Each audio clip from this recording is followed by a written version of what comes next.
Hello students. तो आज हम क्वाड्रिलेटरल टॉपिक डिस्कस करने वाले हैं। तो क्वाड्रिलेटरल डिस्कस करने से पहले हम पहले देख लेते हैं कि पॉलीगॉन्स क्या होते हैं। तो पॉलीगॉन्स की अगर डिफिनीशन देखें तो कुछ नहीं होते, वो क्लोज शेप्स होते हैं। क्लोज शेप्स होते हैं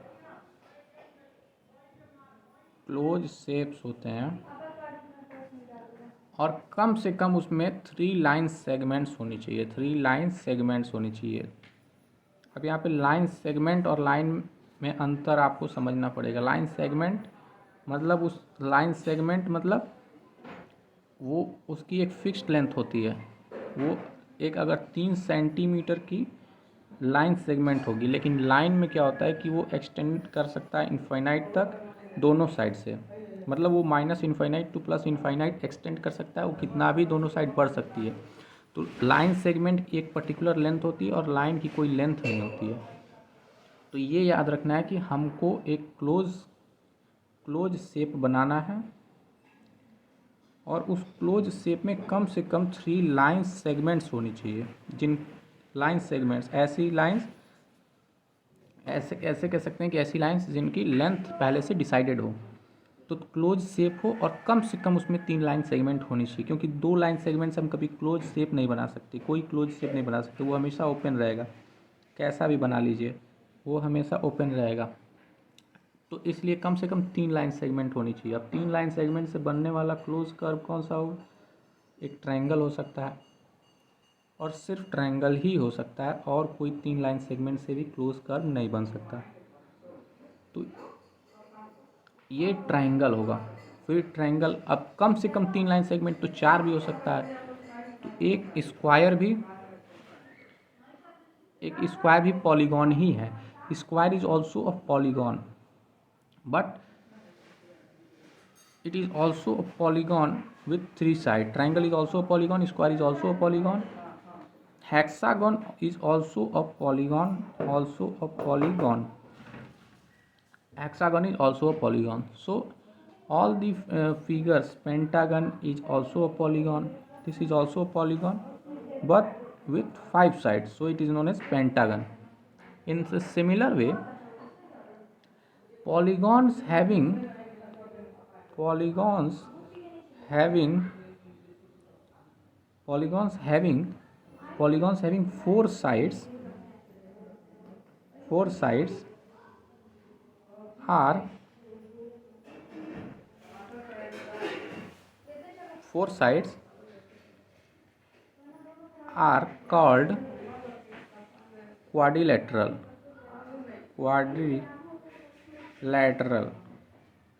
polygons having 4 sides are called quadrilateral. अब पॉलीगॉन्स तो हमने पहले देख लिया है कि सिंपल क्लोज शेप होना चाहिए, क्लोज शेप होना चाहिए। पॉलीगॉन मतलब क्लोज शेप तो होना ही चाहिए और कम से कम 3 लाइन सेगमेंट्स होनी चाहिए। तो क्लोज तो होगा, तो पॉलीगॉन्स जिसमें 4 साइड्स हो उन्हें क्वाड्रिलेटरल कहते हैं। बस यही डिफिनीशन हुई क्वाड्रिलेटरल्स की। फिर एक इसमें और डेफिनेशन आती है कि सिंपल कर्व क्या होता है, सिंपल शेप और सिंपल शेप क्या होता है। सिंपल शेप, तो सिंपल शेप वो होता है जिनमें कि खुद कोई इंटरसेक्शन ना हो, मतलब उसमें बनने वाली लाइन सेगमेंट आपस में एक दूसरे को इंटरसेक्ट ना करें। जैसे ये हो गया, ये हो गया, यहाँ पे कोई इंटरसेक्शन नहीं हो रहा है, लेकिन यहाँ देखिए एक इंटरसेक्शन देखने को मिल रहा है, यहाँ पे इंटरसेक्शन देखने को मिल रहा है, यहाँ पे इंटरसेक्शन देखने को मिल रहा है। ऐसा है तो यहाँ पे एक इंटरसेक्शन देखने को मिल रहा है। तो ये इंटरसेक्शन जहाँ हो जाएगा वो सिंपल नहीं रह जाएगा, वो सिंपल नहीं होगा।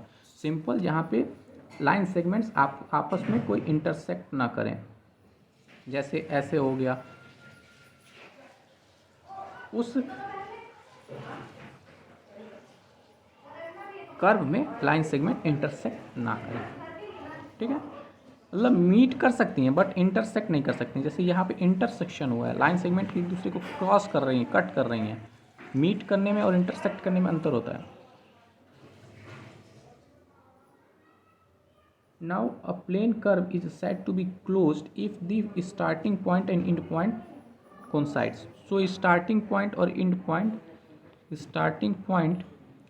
पॉइंट कोइंसाइड कर जाए, स्टार्टिंग पॉइंट और एंड पॉइंट कोइंसाइड कर जाए तो उसको हम कहेंगे क्लोज कर्व। तो ये क्लोज कर्व और सिंपल कर्व में हम देख चुके हैं। अगर स्टार्टिंग पॉइंट और एंड पॉइंट कोइंसाइड ना करे, जैसे ये एंड पॉइंट हो गया, अगर स्टार्टिंग पॉइंट हो गया, अगर दोनों कोइंसाइड नहीं कर रहे हैं, ये स्टार्टिंग पॉइंट और ये एंड पॉइंट कोइंसाइड नहीं कर रहे हैं, तो वो क्लोज कर्व नहीं होगा। तो ये कुछ डेफिनेशंस थी जो हमको क्वाड्रिलेटरल पहले शुरू करने से पहले देखनी थी। अब फिर इसी तरह क्वाड्रिलेटरल्स के पहले हमने देख चुका है कि ट्राइंगल्स होते हैं, क्वाड्रिलेटरल होते हैं, फिर पेंटागन जिसमें 5 साइड्स, हेक्सागन जिसमें 6 साइड, हेप्टागन जिसमें 7 साइड, ऑक्टागन जिसमें 8 साइड, ऐसे डिफरेंट टाइप्स ऑफ पॉलीगॉन्स हमारे पास होते हैं। नाउ अब हम कोई पॉलीगॉन अगर लेते हैं, ये सपोज एक हमने 4 साइडेड क्वाड्रिलेटरल लिया, 4 साइडेड पॉलीगॉन लिया जिसको क्वाड्रिलेटरल कहते हैं। नाउ इसमें ये जो लाइन होती हैं जो कॉन्जिक्यूटिव डायगोनल्स को मीट कराती हैं, ये लाइन, इन्हें डायगोनल्स कहते हैं। ये बोथ लाइन, इन्हें डायगोनल्स कहा जाता है, इसे डायगोनल्स कहा जाता है, डायगोनल्स कहा जाता है। ठीक है, ये दोनों डायगोनल्स हैं।